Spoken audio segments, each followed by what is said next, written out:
आज के इस वीडियो में मैं आप सभी बच्चों को क्लास 12 केमिस्ट्री में टर्म 2 का देखिए कुछ इंपॉर्टेंट सवाल करवाऊंगा जो आपके एग्जाम में आएंगे। ठीक है, केमिस्ट्री का सिलेबस देखिए बच्चों, आप लोग कितना भी कंप्लीट कर लगेगा आपको कि आपने कुछ भी नहीं पढ़ा है, लेकिन अगर आपको एक प्रॉपर गाइडेंस मिले तो हाँ आपको लगता है कि ऐसा कॉन्फिडेंस आता है कि हाँ अब मेरा कंप्लीट हो चुका है। भले आप पूरा सिलेबस कंप्लीट नहीं, फिर भी कुछ ना कुछ डर जरूर आता है। मैं आपको क्लियर बताऊँ, क्योंकि मैं भी एज अ साइंस स्टूडेंट में रह चुका हूँ, तो मुझे भी ये फेस हुआ है, तो मैं आपको बताता हूँ। ठीक है, तो चलिए वक्त तो बिना बर्बाद किए हम लोग जो भी इंपॉर्टेंट सवाल आपके लिए बनाते हैं। देखिए पहला बच्चों याद रखिएगा कि आपको थर्मोप्लास्टिक और थर्मोसेटिंग प्लास्टिक, ठीक है, एग्जाम्पल के साथ, ये बहुत अच्छा सवाल है, मैं आपको बता देता हूँ, पूछा जाएगा ही जाएगा।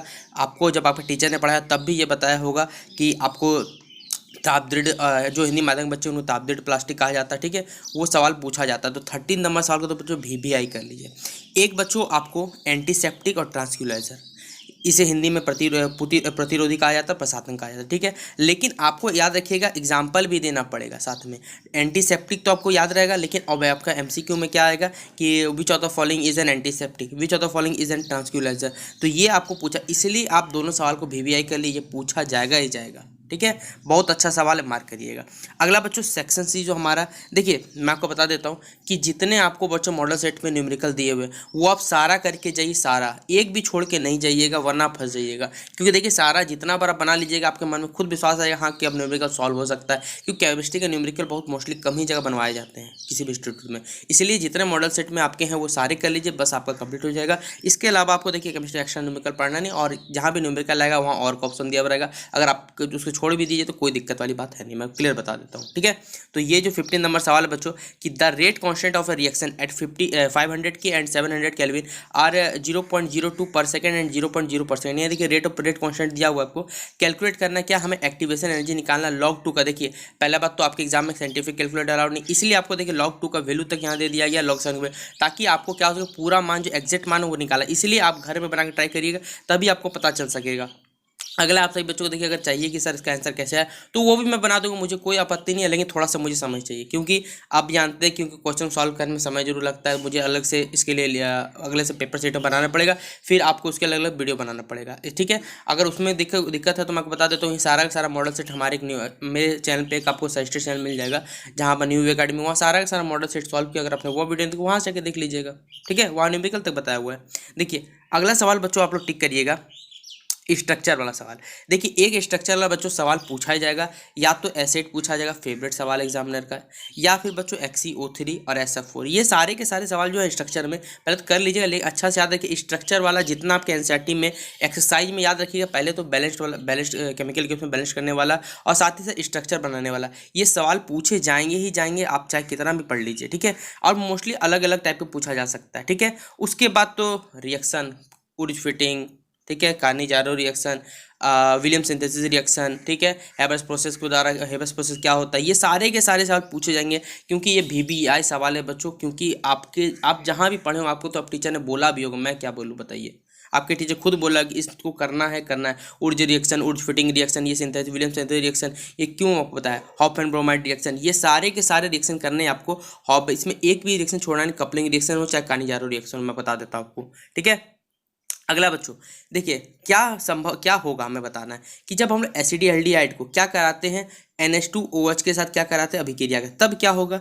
अगला है एसीटोन। ठीक है, एसीटोन को जब फिर NH2 के साथ रिएक्शन कराता है क्या बनता है, यानी देखिए ये क्या होगा, प्रोडक्ट क्या बनेगा, ये हमें बताना है, और ये सवाल भी पूछा जाएगा ही जाएगा। फॉर्मिक एसिड जब रिएक्ट करता है बच्चों किसके साथ, कॉन्क H2 से, तब क्या संभावना होती है बताना है। एसिटिक एसिड जब क्लोरीन के साथ रिएक्शन करता है, लेकिन प्रेजेंस में क्या रेड फॉस्फोरस दिया हुआ है। ठीक है, फॉस्फोरस में भी बताया हुआ कि रेड फॉस्फोरस है। फिर अगला एसिटाल्डिहाइड जब हम लोग किससे रिएक्शन कराते हैं, डाइल्यूट, यहाँ पर बोला हो देखिए कॉन्क मतलब होता है गाढ़ा और डाइल्यूट मतलब होता है पतला, सीधा बात। आपने केमिस्ट्री में पढ़ के रखा होगा कि एक होते हैं कॉन्सेंट्रेटेड एसिड जिसे कॉन्क भी पढ़ा जाता है, एक होता है डाइल्यूट एसिड जिसे डाइल एसिड भी कहा जाता है। तो क्या होता है कॉन्क एसिड, जिसमें क्या होता है एसिड की मात्रा ज़्यादा पानी की मात्रा कम, और डाइल्यूट में क्या होता है पानी की मात्रा एसिड की मात्रा, उसे कहा जाता है। तो यही यहाँ पर एसिटाल्डिहाइड को जब रिएक्शन कराते हैं किसी डाइल्यूट सोडियम हाइड्रोक्साइड, तब क्या होता है हमें ये बताना है। ठीक है, तो ये बच्चों आप लोग इन सवालों को अच्छे से कर लीजिएगा।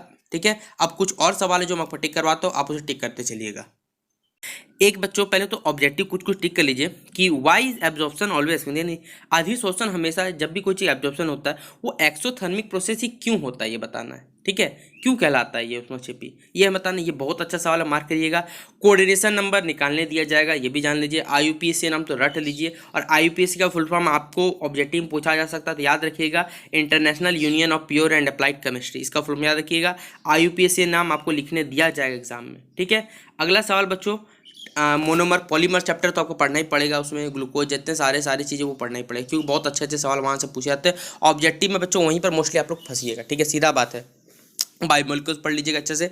अगला सवाल है बच्चों हमारा कि right the monomer of Teflon, ये सवाल तो इंपॉर्टेंट कर लीजिए। डेटोल के मेन कॉन्स्टिट्यूएंट, डेटोल किस किस चीज़ से बना हुआ बच्चों, हमें ये बताना है, ये बहुत अच्छा सवाल है, मार्क करिएगा, ठीक है। अगला सवाल बच्चों हमारा कि किसी भी केमिकल रिएक्शन में, ठीक है, कौन कौन से फैक्टर है जो उसके रेट को क्या करते हैं, प्रभावित करते हैं, यानी mention the factor that affect the rate of chemical reaction, बहुत अच्छा सवाल है, मार्क कर लीजिएगा। इमल्सन क्या होता है, इमल्सिफिकेशन, ठीक है, इमल्सन क्या होता है, उसके टाइप क्या होता है, एग्जाम्पल देने, ये भी अच्छा सवाल है। और IUPAC नाम तो बोला ही था बच्चों कि आपको पूरा क्या करना है, पढ़ के जाना अच्छे से, वरना नहीं हो पाएगा, सीधा बात है। और ये वाला सवाल बच्चों कि हाउ डू यू कन्वर्ट, ये सवाल भी आपके NCERT का सवाल है, पहले बता देता हूँ।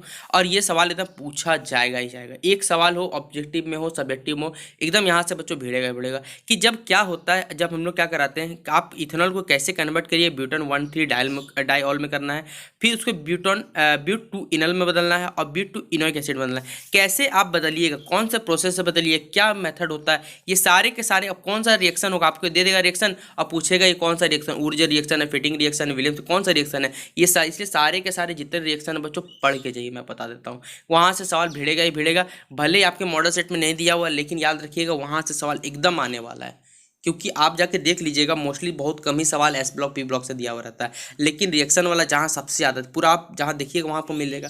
ये वाला सवाल, ये वाला बच्चों 12 number, differentiate between fibrous and global protein, आप बताइए फाइब्रस और ग्लोबल प्रोटीन क्या होता है, ये सवाल भी बच्चों VBI कर लीजिए, एकदम पूछा जाएगा। आर्टिफिशियल स्वीटनिंग एजेंट क्या होते हैं बच्चों, ये भी बताना है। तो आर्टिफिशियल स्वीटनिंग एजेंट बच्चों ये बहुत अच्छा सवाल है, क्योंकि ये आपको एग्जाम में एग्जाम्पल, देखिए इसका डेफिनेशन अच्छा नहीं है, लेकिन जो इसका एग्जाम्पल है बच्चों ये पूछा जाएगा, सबसे बड़ा बात है, मैं बता देता हूँ। ये इसका जो एग्जाम्पल है बच्चों वो आपके ऑब्जेक्टिव में बन जाएगा, प्लस 1 नंबर वाला सवाल में बनेगा, इसीलिए ये सवाल इंपॉर्टेंट है, मैं आपको बताता हूँ। अगला सवाल बच्चों टिक करिएगा कि राइट शॉर्ट नोट, देखिए कुछ शॉर्ट नोट्स आपको याद करने हैं, जैसे गैब्रियल थैलामाइड सिंथेसिस, ये VBI कर लीजिए, ये बहुत अच्छा केमिस्ट्री में मोस्टली दिमाग से उड़ जाता है ऐसा रिएक्शन, ठीक है, सिंथेसिस उड़ जाता है, गैब्रियल नाम ही इतना खतरनाक है कि क्या बोला जाए, ठीक है। अगला ये कंप्लीट द फॉलोइंग रिएक्शन, मैंने बोला था कि ये सवाल तो एकदम VBI करना ही पड़ेगा, क्योंकि ये आपको NCERT में आप पूरा प्रीवियस ईयर क्वेश्चन पेपर उठा दीजिए, इसमें से सवाल दिया गया है। और बगल में आपको पता कभी कभी क्या देगा, ये कौन सा रिएक्शन ये पूछा जाएगा यहाँ से कि कौन सा प्रोडक्ट बनेगा, चलिए ठीक है वो भी लेंगे, कौन सा रिएक्शन है याद कैसे रखिएगा, जब तक रिएक्शन अगर आपको याद नहीं है, इसलिए ये रिएक्शन आपको सारे के सारे याद करने में बता देता हूँ। अगला ये आपको अभिक्रिया, यानी जो भी आपको रिएक्शन दिया हो ये पूरा हिंदी में ही है। फिर विटामिन देखो, विटामिन को कैसे क्लासीफाइड किया जाता है, विटामिन कितने प्रकार के होते हैं, क्यों क्लासीफाई किया जाता है, आपको कुछ एग्जांपल देना है विटामिन ए, विटामिन सी के, तो क्या आप नहीं दे सकते, बताइए। विटामिन सी खट्टे चीज़ों में पाया जाता है, दे दीजिएगा, ऑरेंज सबसे अच्छा एग्जाम्पल है। 2 एग्जाम्पल आपको 2 इंपॉर्टेंट सोर्सेज बताना अच्छा कि, तो वहीं ऑरेंज हो गया आपका, खट्टे पदार्थ ग्रेप्स से मिलता है हमें, ठीक है, आंवला से मिलता है, ये सारे के सारे इंपॉर्टेंट सोर्सेज है जिसके द्वारा विटामिन सी मिलता है। और इसी तरह देखिए विटामिन जितना भी है, विटामिन ए का केमिकल नाम क्या है, विटामिन बी का, B12 का, ये सारे के सारे आपको विटामिन सी का सारे के सारे पढ़ के आने के तक कौन सा विटामिन पानी में घुलता है, कौन सा विटामिन नहीं घुलता, याद रखिए सारे के सारे सवाल आपके एग्जाम में पूछे जाएंगे, क्योंकि केमिस्ट्री में भले ही आप लोग कितना भी कर लीजिए लगेगा थोड़ा सा आपको कमी जरूर है, मैं बताता हूँ, क्योंकि सीरियसली ये मैंने भी फेस किया, इसलिए मुझे मालूम अच्छे से, तो अभी आपको थोड़ा सा गाइड करना चाहता हूँ, ठीक है। तो आज की इस वीडियो में इतना ही, फिलहाल आशा करता हूँ ये वीडियो पसंद आया होगा। इसी तरह आपको कुछ और इंपॉर्टेंट सवाल चाहिए तो बताइएगा, मैं आपसे बिल्कुल जल्द से जल्द कुछ इंपॉर्टेंट सवाल लेके आऊँगा। और साथ ही साथ मैंने आपको चैप्टर वाइज कुछ MCQ करवाएं, 4 चैप्टर कंप्लीट करा दिए। अगर आपने वो वीडियो नहीं देखा तो वीडियो के डिस्क्रिप्शन बॉक्स में लिंक अवेलेबल मिल जाए, वहाँ से क्लिक करिए, या फिर मेरे चैनल की प्लेलिस्ट पर वीडियो अवेलेबल आप वहाँ से देख सकते हैं, ठीक है। तो और भी अगर आपको चैप्टर वाइज चाहिए तो उसमें कमेंट बॉक्स में बताइए, तो मैं आपसे बच्चों ट्राई करूँ जल्द से जल्द वीडियो लाने का। फिलहाल आज की इस वीडियो में इतना ही, वीडियो पसंद आया तो वीडियो को अपने दोस्तों से शेयर करना मत भूलिएगा।